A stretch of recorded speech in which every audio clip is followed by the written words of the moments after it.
Hello, everybody, and welcome to NBC's 10 Count. I am Steve Falk, and on today's program, I have with me AJ Francis, Frank for short. How you doing? I'm good, man. How you doing? I am doing great, and I'm just so happy that you're here because I have so many questions, and I think a lot of the fans want to know as well. One of them is you were the host of the WWE program on A&E Most Wanted Treasures. This is where you would go out with wrestlers and find lost memorabilia. Now, how did you get involved with this program? Honestly, just like in the wrestling business, it's all about who you know. When I was in high school, I acted in plays, and one of the guys that I was in the plays with, his name's Tommy Williamson. He is now a full-fledged actor in Hollywood. He's been on a bunch of different shows, including The Fosters. He was talking to this woman by the name of Kate, and they're good friends. And Kate happened to be an associate producer for Most Wanted Treasures. And they were just talking, and she was like, yeah, I'm working on this new thing with WWE. We're looking for a host for the show. And Tommy's like, hey, you should check out my boy AJ. He just signed with WWE. This was like January 2020, right? So I just signed with WWE.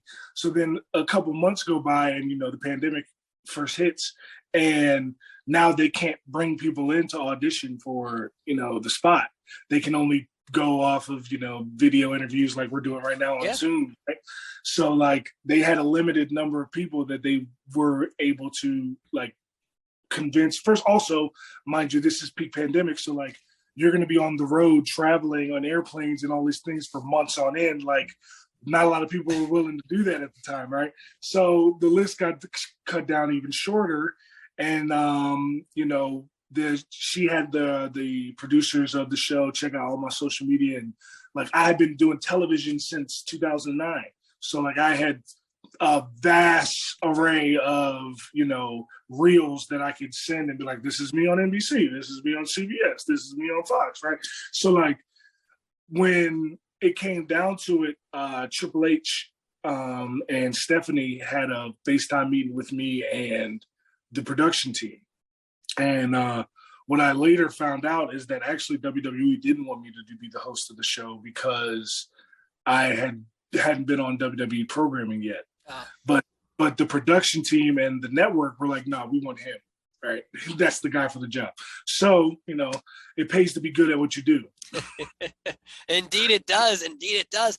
And recently the WWE did announce that show would continue on, but with you not working there anymore, are you going to be part of the program on A&E?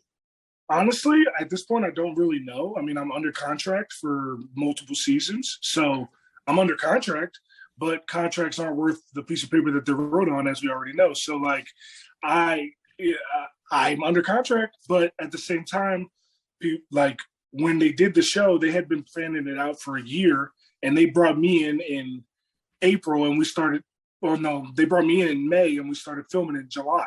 So it's I was the last person added to everything. So it could be another situation where they might start filming in December and I won't find out until October. You know what I'm saying? So you never know. And they also might go a different direction. If they do, more power to them. But I mean, anybody who saw that first season of Most Wanted Treasures, it would be hard to do that show the same without me. I mean, I was a very integral part of everything that happened in that show. And not just that, but the legends themselves showed me a lot of respect, strictly off the strength, 100%, because not just because I was already in the PC, but really because the NFL. If it wasn't for me having that NFL career already behind me, the amount of conversations I had with Taker and Kane and Booker T and Mark Henry about just football. You know what I'm saying? Those, none of that made the show. A lot of it wasn't on camera. A lot of it was in the hotels afterwards or, during lunch, or we're just, kicking the shit. But there's a lot of respect that I got from those guys. And I think it showed on camera. I mean, Undertaker could have, if he wanted to, Undertaker could have been an asshole to me. And what the hell am I going to do? He's the Undertaker. Right. What am I gonna do? Tell Vince that Undertaker's being mean to me? No, exactly. So but he wasn't.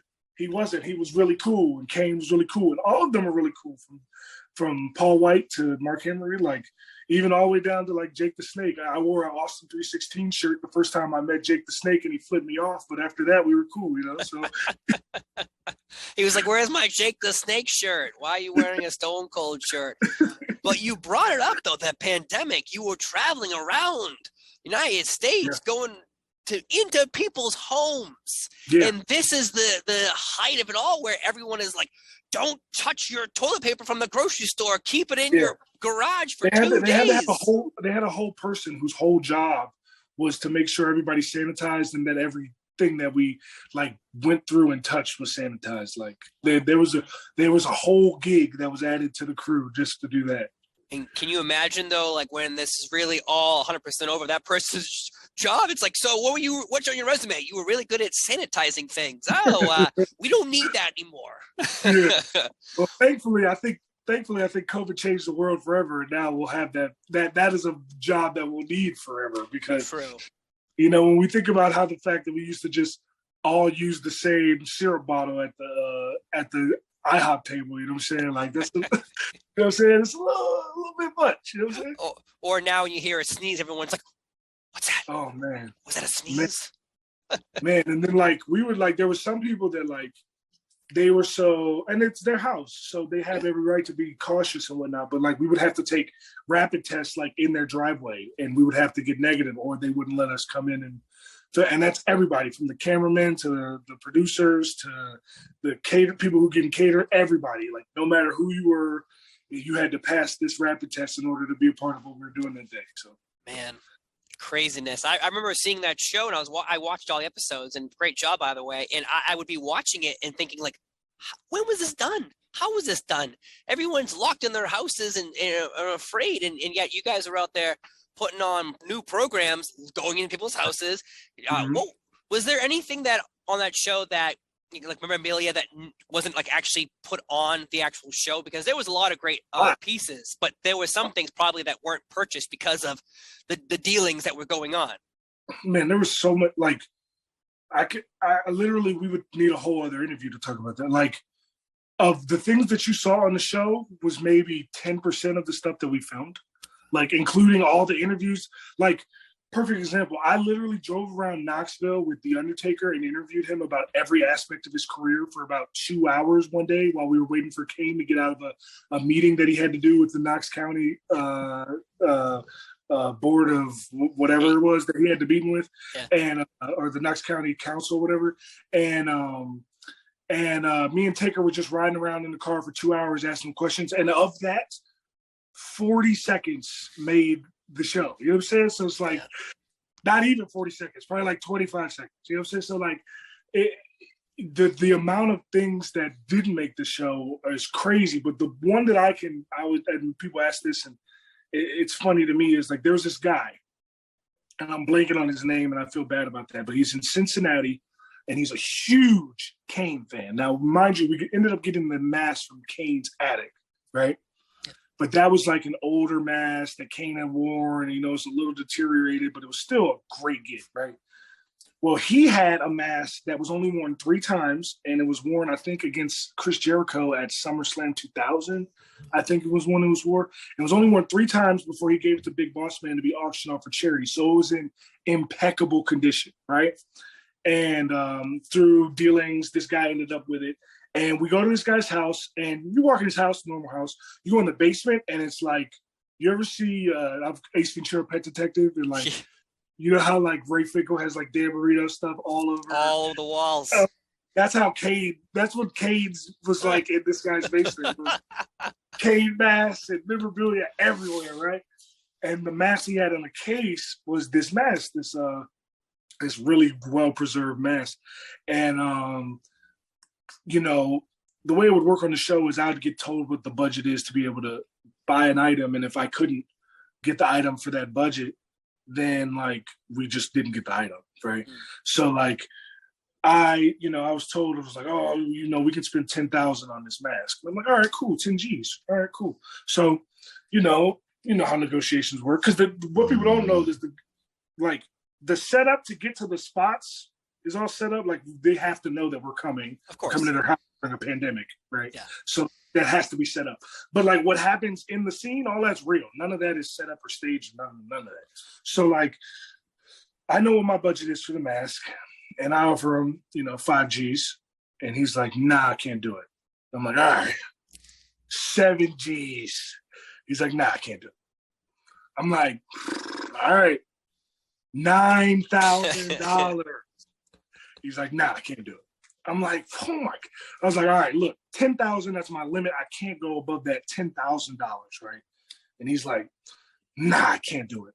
And then Glenn just jumps in, and he just decides to, he's got more stroke than me anyway, right? So he's, Hall of Famer. So he's like, how about 11,000? And I look at him like, okay, I look at him and I look at the director. I'm like, is this cool? Is we gonna do this? Right? And the guy's like, nah, I can't do it. Not 11,000. And then Kane's like, all right. That's my dog snoring, by the way. He's like, I was like, do you have another phone? I thought you had another phone on vibrate. I'm like, I think I hear another phone. Yeah, he snores like a grown man. He's 130-pound Rottweiler, right? So, Kane goes, all right, 11,000. And I'm like, I don't even know if we can do this. Right. So I'm like, oh, man, I don't know how this is going to work out. You know what I'm saying? And so then he's like, nah, I can't do it. And then Kane's like, all right, I got a little juice with the WWE. $11,000, round trip flights to WrestleMania. Oh my. I'll get you tickets, good tickets, floor seats to the Hall of Fame, to Raw and SmackDown, to WrestleMania, the full WrestleMania experience, and a round trip airfare and hotel and $11,000 cash. And this guy said, nah, I can't do it. And because of that, obviously didn't make the show. But right. It's like, but like, wait, like, listen, I respect that man for his memorabilia. Totally, I respect him. But what is that mask doing for you? It's just gonna sit there. One day you'll die, and that mask will just still be there. Like, and it would be different if, like, for example, before I got to WWE, I had been to. When I got to the NFL, I used my money to a lot of people buy houses and cars and jewelry. I use my money to travel the world to watch wrestling and soccer.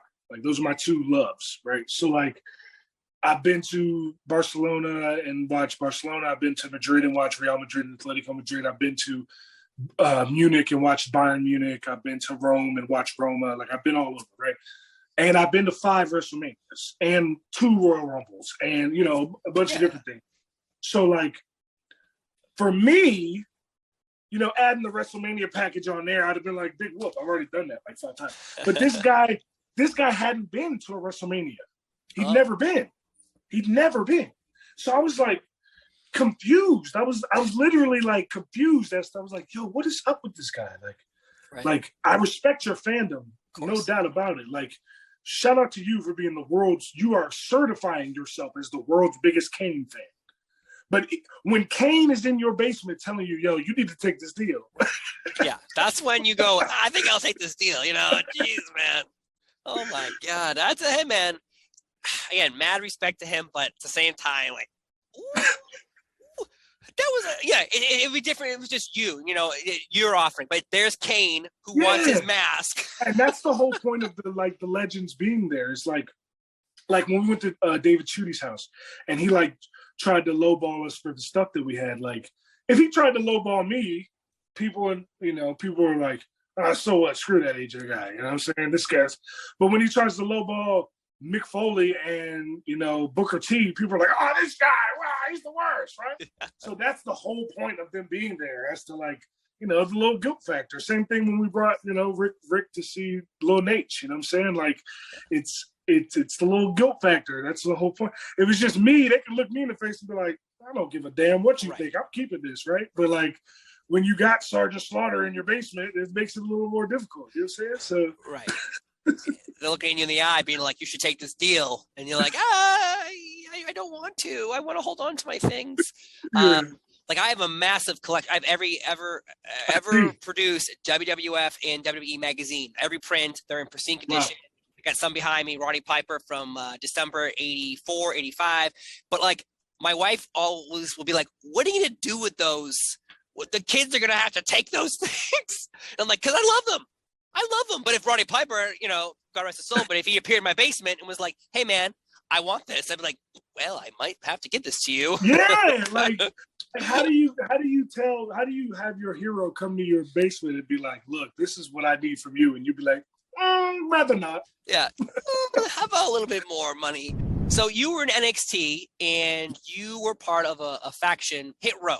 Now, who came up with Hit Row? How do the members even get involved with each other? And what's your relationship now with all the members of Hit Row currently? Well, despite what losers on the internet think, we are all still very good friends. We hang out all the time.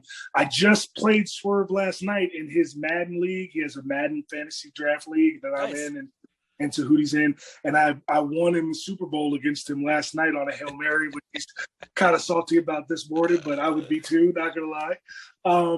But like to answer your question, when I knew coming from the NFL that I was going to get a tryout at WWE.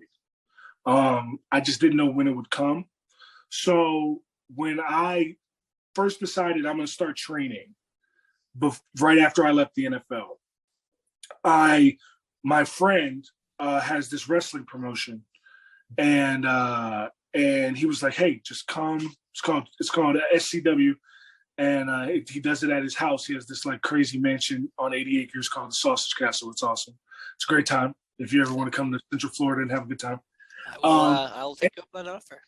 And he has these weekend long parties with crazy events like scavenger hunts and hot dog eating contests and like crazy parties. And one of the events that he puts on is a wrestling show. And so he was like, "Hey, come to the show." At the time, I was still a free agent in the NFL. He was like, "Come to the show, we'll put you on the wrestling show. And then, it'll have a good time. You'll be able to wrestle. I'll be a crowd there. It was like 40 people there in the crowd, you know what I'm saying? Which for an indie show ain't bad. Yeah. Depends where it ain't. Depends what town you're in. Yeah, so, he had me come in, and because ever since I started shaving my head, right? When I was 23, I started shaving my head. But when I was 25 or 26, 25, the movie Straight Outta Compton came out, right? And I don't look like Suge Knight, other than the fact that I'm bald with a beard, but I do look like the guy that played Suge Knight in the movie, right? That's true. So because of that, I would get so many all the time. People would be like, "Yo, are you Suge Knight?" Anytime I wear red, people would be like, "Yo, I thought you were Suge Knight," right? Because I'm big and I got tattoos and I'm imposing and I'm bald with a beard, right? And light skin. So I would get all the time. So when I decided to start wrestling, the first character that I came up with the idea of Sugar Bear, right? Which was Suge Knight's nickname, which is why he was called Suge, right? So like I was like, all right, I'm gonna be Sugar Bear, and my crew was called The Row, and we wore death row gear and red bandanas, and we did the whole 9 yards, and I did that for a year, before I signed with WWE. Then when I got to WWE, it was on the Indies. It was the same thing. It was a record label faction called The Row. I was the only person that rapped and wrestled. We had other rappers in it. We had other wrestlers in it, but I was the only one that did both. Mm-hmm. So when I got to WWE, I wanted to do the same thing, except I wanted to do it with Swerve and Leo Rush, right? But then Leo got released, and then Swerve was doing his own thing, like Mad Scientist character, right? So like, I was like, let me focus on myself. And then lo and behold, one of the guys who worked in creative named Ryan Katz was like, "Yo, you should, do like a crew with Brianna and Tahuti." And I was like, okay, yeah, that sounds like a good idea. But they didn't say like, you should do your record label with them. They were just like, y'all should do something together. And then I presented the idea to Brianna and Tahuti, like, look, this is what I was already doing. Brianna, you actually rap. Tahuti, we can say that you're the producer and we can be a record label still. You know what I'm saying? Like, and we called it the Hitmakers. So we did that behind the scenes in the PC and WWE for like a year as the Hitmakers. And then the Most Wanted Treasure show was about to debut, right? So after about a year of doing that behind the scenes, the Most Wanted Treasure show is debuting. And, it debuts and it does well and people like it. And then literally it debuts on Sunday.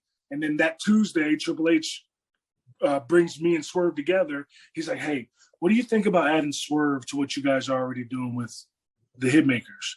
And we're like, all right, yeah, cool. Like, but they don't know that I already wanted Swerve in it from the jump. You know what I'm saying? Yeah. So I'm playing like hardball, like, yeah, you know, I guess we can do that. Yeah, you know what I'm saying? Because I recognized that Swerve was the one link that we didn't have, which was like the indie star. You know what I'm saying? Like, and he brought a different aspect of hip hop culture to it too, because for those that don't know, like, people just see Hit Row and they're like, oh, it's 4 rappers. But when you actually break it down, like, the type of street, I'm like the street rapper. Swerve's like the conscious backpack rapper. Brianna's the pretty girl rapper. Tahuti's the pretty boy. You know what I'm saying? So like we all had succinct roles in what we were doing within hip hop culture. So like I love the idea of adding Swerve to the crew.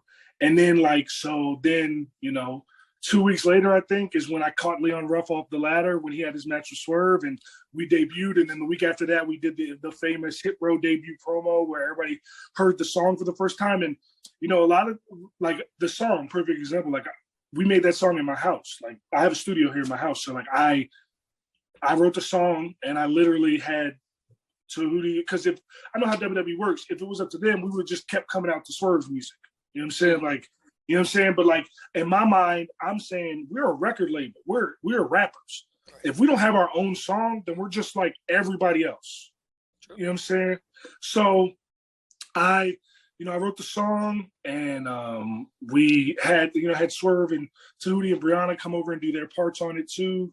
And then we worked with WWE Music to put it together. And then the Hit Row was born. And then obviously, clearly we knew what we were doing, because from the day that we got there, like, we made our own music, we wrote all our own promos. Like, realistically, people just told us where the camera was or what segment we were going to be in, and then we took it all from there. So like, and I think that showed on camera. I think it was the reason why, like, even as simple as things like, I knew we had it when the first day that we were going to debut the song, we're in the ring doing rehearsals.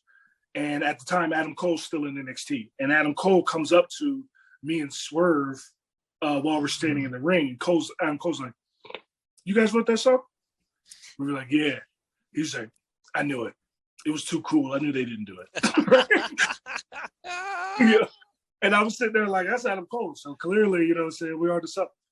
Right. Yeah, that is sometimes the case where, you know, in the history of wrestling, really, you look at it is people who come up with their own things, you can tell it's authentic, versus sometimes when the machine makes it, it's like, well, this has what we're looking for, but it's not the feel of authentic created by the artists themselves. So yeah, I always enjoyed Hit Row and NXT. It was a good time, but I think that what people also want to know about is NXT and the AEW, this war online that exists between fans. Is this war a real thing between wrestlers? Because I know at one point you had some beef with Young Bucks, but was there really even beef there?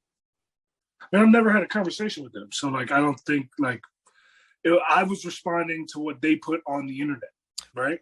And I put what I put on the internet in response to what they put on the internet, right? So like, I've never had a conversation with them. I'm from Pioneer City, Maryland, okay? Real beef is pulling up to your front door and being like, yo, what's good? Right. That's real beef. Right. Internet, that's all make-believe. It's a fugazi, a wazi, a woozy, fairy dust. It doesn't exist. It's never landed. It's not on the elemental chart. It's just not real, right? So like, fans think that like I have the person who trained me, the person who is most responsible for everything that I do not everything I do, but like how I learned how to work on the fly, how I learned how to be a performer, is John Cruz, aka Serpentico, right? Oh. So how Swerve is a very good friend of mine. You know what I'm saying? Like, I have multiple really good friends in AEW, and I'm grateful that they get opportunities to make their money before I was ever even out of WWE. You know what I'm saying? Like, it's not that deep. It's pro wrestling. if anyone has an actual problem with me, I am not hard to find. Even when I went to when we went to Mark Henry had like the Busted Open show before AEW Revolution in Orlando. Like the Acclaim was there. Mm-hmm. Powerhouse Hobbs was there. You know, like plenty of guys from AEW were there.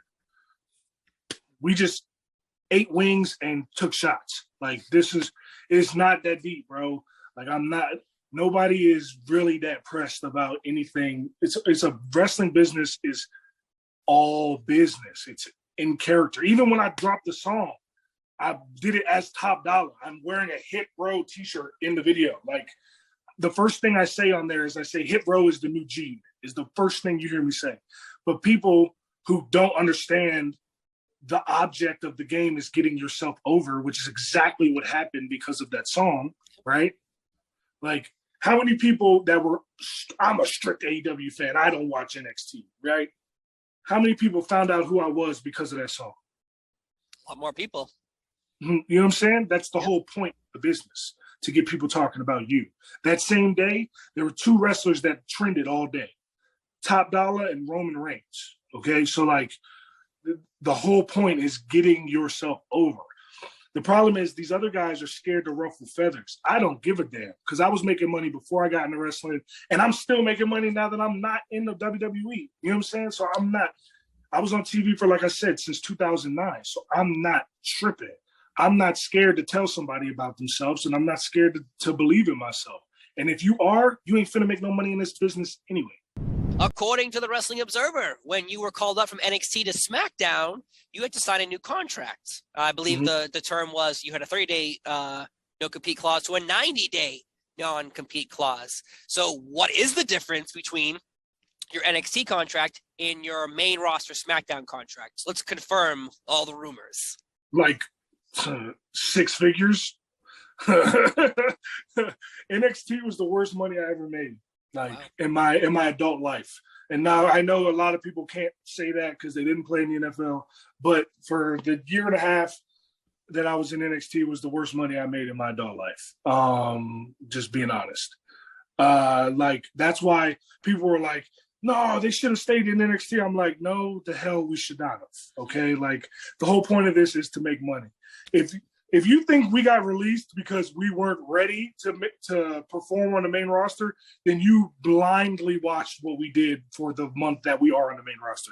Because when we were there, the segment we did with Sami Zayn, the debut match that we had with the promo, from everything that we did while we were there, the segment we did with the New Day, which was only 45 seconds backstage, like from all those things, it was obvious that we fit in very well on the main roster. We got released because they had to, it's a business. You save almost $2 million getting rid of Hit Row, right? That's $2 million you can give to Kevin Owens or Brock Lesnar or Ronda Rousey, who are without a doubt more important to the main roster at that time than Hit Row was. Mm-hmm. We had just got there. It's just like in the NFL. They say in the NFL all the time, the first guy in is the last guy in is the first guy out. You know what I'm saying? So, like, if you just got signed to the active roster in the NFL and 2 linebackers get hurt and now they need to find a spot for somebody, well, you were the last guy we just signed. So we're going to release you, and we're going to sign a linebacker. And then when we need another D lineman, we'll call you back, right? So, like, that's just business, man. Like, people just look too much into everything. If the reason why we were released wasn't just business, then why did 8 other people get released with us? Why did 15 other people get released 2 weeks earlier? You know what I'm saying? Like, it's just business, man. Well, see, I'm very happy that I'm not happy you got released, obviously. I'm just happy that you have shared with us you understand, and you obviously are aware that it's a business and people believe that every wrestler should be world champion, main event wrestler, WrestleMania, all that. But, still, I again, very disappointed that Hit Row was released as a fan myself. Obviously, you're talking about you're on the main roster, making 6 figures. You're going to be selling merchandise. People are going to see you. I think also Hit Row was representing something that was missing from SmackDown, Raw, or even NXT. I thought representation is a huge thing in wrestling. In the past couple of years, it's been more important than ever And I think Hit Row supplied that. So I just want to say, thank you for, giving other people voices that didn't have them before. I appreciate it. And like, more importantly, like one thing that I love is the fact that like Hit Row was hip hop culture in wrestling. There's a lot of Black culture in wrestling, but hip hop culture is something that has never been done in the Black community in wrestling on that big of a stage. Like when you think, like even you have R-Truth. R-Truth, his character wasn't that he was a rapper though.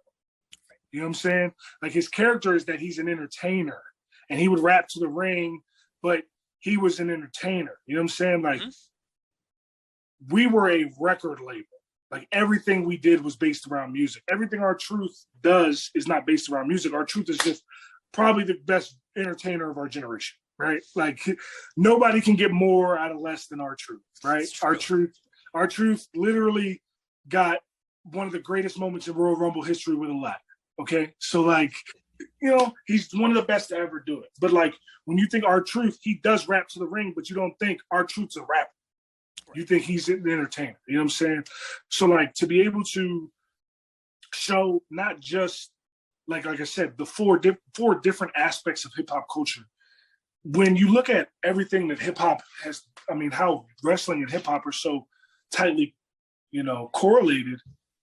Like Offset ain't never seen Ric Flair in NWA. No. But he made a song called Ric Flair Drip, right? You know what I'm saying? So like,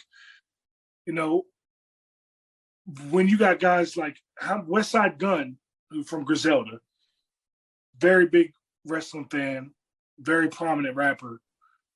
His literally starts every verse he says with "Hey yo," and he said when Scott Hall died that the reason why he starts every verse with "Hey yo" is because Scott Hall used to start every promo with "Hey yo." Yeah. Like, so like wrestling and rap has always been so tightly intertwined. Once again, my dog snoring. Wrestling and rap has always been so tightly intertwined, but unless you were actively in the hip hop community, you don't really know that. You know what I'm saying? Like, so to be able to represent an aspect that has been underserved in wrestling was really big for me, man. It really was, because it was what the real reason it was big for me is because it was what I wanted to do, and it worked. Nobody said this is what you're going to do. I was like, this is what I want to do. And they're like, all right, let's do it. And it worked. So clearly I knew what I was doing. Yeah. But like, we wanted to do more. Like we wanted to work with R-Truth. Like my plan, I would have loved to have because we were baby faces because we were cool. Right. Like they tried to make us heels when we first got to NXT, and it didn't work because everybody just started chanting Hit Row, right? So like, it didn't work. So like they were like, all right, well, you guys are baby faces now. So then we became baby faces. But what we wanted to do was like, one of the first things I wanted to do was like work a segment with R-Truth, because R-Truth is the biggest baby face there is in wrestling, right? So then we would get the rub of working with R-Truth, but then we could turn on R-Truth and talk about he's the old school hip hop, he's the past, we're the present and the future. You know what I'm saying? Like this was a plan that I wanted to work on. Like I wanted to do it to like bring a different type of vibe to the 24/7 title, because the 24/7 title is used as the comedy title, and there's nothing wrong with that. There's absolutely nothing wrong with that. But imagine me, 6'5", 350, as the guy holding the 24/7 title, people trying to run up on me to get it, one punch, stop playing with me. And that was like, oh, wow, this is a big deal, right? Just so that I could eventually put it back on R-Truth and give him his roses like he should always get. You know what I'm saying? So like, these are plans that we had that we never even got an opportunity to try to flush out. You know what I'm saying? So it's like, that's the kind of thing that's sad to me. We'll go back to the days of the hardcore title was handed to Mick Foley, and then later on, Big Show had it, Kane had it, Undertaker had it, Rob Van Dam had it. They added a lot of prestige to a title that people thought was a joke. So I could see this working out for you as well. But on SmackDown, you got Hero and yourself obviously were drafted to SmackDown, and October 1st, 2021, you drafted, but you don't show up until October 22nd of 2021, and then you're like laid off in November 15th. First off, why was the hey, we're drafted to hey, we're not showing up for a few weeks? Were you told plans for your characters, or there was no plans? They didn't have, honestly, they didn't have no plans for us. It was one of those things. It's like the plan was, when I asked Vince what the plan was, he was like, the plan is to get you guys over. And we're like, all right, cool, no problem. But that's not a plan. You know what I'm saying? It is in the aspect of everybody's trying to get over, right? But it's the first week, the thing was we had unfinished business in NXT. Swerve was still the North American champion. We had to resolve that, right? And more importantly than that, the thing was the draft came at a time when we were the hottest thing on NXT, and if anybody was going to be drafted, why wouldn't it be us? You know what I'm saying? So I feel like they drafted us because they felt like they had to, because we were the hot thing on NXT. And then they didn't really have plans for us. And the reason I feel that way is because, they drafted us and we didn't show up until, like you said, 3 weeks later. But even then, everybody that got drafted didn't show up to then. So I don't think that part of it was a big deal. But if you show we show up the first day that we show up, we do a promo and a squash match against local talent, right? Then the next week, we do a backstage segment with the New Day. And Xavier's pitching ideas for Hit Row's going to help because, he changed his theme music. Hit Row's going to help me create my new theme music. We thought we were going to get a feud with the New Day out of this. So we were like, this is great. Yeah. I mean, it's a perfect opportunity for us to turn heel like we want to, this will be great. And we're coming up with all these ideas of what we want to do with the New Day and all these other things. And then the next week, they're like, oh, actually, this week you're going to go out with Sami Zayn. I'm like, oh, I love Sami Zayn. This is great. I can't wait to do a promo with Sami Zayn. We do the promo with Sami Zayn. You know what I'm saying? It goes off really well. Everything's dope about it, the promo. And even though Brianna had just got released and, we were missing her from this promo, we were like, all right, it's the three of us now. It's business. We understand. She was like, yeah, go do y'all thing. You know what I'm saying? And we were like, all right, we got the promo with Sami Zayn this week. No problem. All right, cool. Sami Zayn promo. All right. The promo goes great. We're like, yes. All right. I'm thinking, because what they said was I'm going to work a program with Sami Zayn, me as a singles wrestler, which I hadn't had the opportunity to do. And people think I'm just a tag team wrestler, but I was a singles wrestler when I came to WWE. I was doing 25-minute main events before I got to WWE. It's just people don't know that because they didn't come to the shows that I was on. I did shows in New Orleans and West Virginia and Florida and Carolina. Worked all over the place in the year that I was a free agent before I got to WWE. But unless you were at those shows, you don't know that, right? So, I'm finally going to get an opportunity to do a singles program with Sami Zayn. I'm excited about it, right? Then the next week, they're like, all right, now you guys are working with Jinder Mahal. We're like, okay. So now we're like, all right, we're going to work back to a tag team thing against Jinder Mahal and Shanky. It's going to be great. You know what I'm saying? We do this segment with them. And then the next week we get released. And we're like, okay. So, there was never a real structure for anything that we were doing. And that kind of, I feel hindered, people's ability to really see what we were capable of. Even though, all the segments went great, it was all right, so what are you doing this week? Well, I don't know. You know what I'm saying? So it's there's not, I don't see that as a plan. And then because they didn't have a plan for us, and then they had to make $1 million decision. They made $1 million decision. So that's how I know it all played out. The story of NXT call-ups, the main roster is a long road of this has happened to a lot of people. It seems where hey, they're great NXT, they're doing amazing, they're the hot product. Let's bring them up, and then we don't have anything for them. So eventually they end up in weird storylines that don't go anywhere or get laid off. Unfortunately, it's just so at the time when you were on SmackDown and you got the phone call saying you let go, what was your relationship like with Triple H or even Vince McMahon? Because Vince McMahon was recently on Pat McAfee's show and he was like, it's just business. I have no personal vendettas or anything against those people. So did you have to who called you and who told you this news? And did you end up talking to Triple H or Vince John about Laurinaitis. this? John Laurinaitis makes all those calls, whether it be call up or booking a dark match on the main roster, or getting released, or when they want to sign you back. John Laurinaitis is the person that's making those calls. I mean, Triple H and I, we've only talked a little bit since he had his heart episode. Barely talked at all, but like he's dealing with. I don't feel the need to put what I'm going through on somebody that's going through something that I think is worse. Mm-hmm. You know what I'm saying? Like, that's not my place. And like I said, like Vince also said in that interview, he says, people think I'm an asshole, and I am, right? Like, and people want me to vilify Vince anytime that I come on a podcast or anything. They'll be like, "Oh, isn't Vince an asshole? Don't you just hate his guts?" And I'm just like, bro, like, I had 3 conversations with Vince ever in my life. Okay, 3. All 3 were pretty pleasant conversations. So like, I can't feign like I have a problem with him. Like, I understand it's a business. I understand that sometimes business decisions have to be made. And that probably coming from being in the NFL. Like, maybe if I came from the Indies like almost everybody else, then I would feel differently about it. But like, I understand that just because we got released don't mean we're not going to be back. Right. Yeah. And I also understand that just because we got released don't mean that we did anything wrong. Mm-hmm.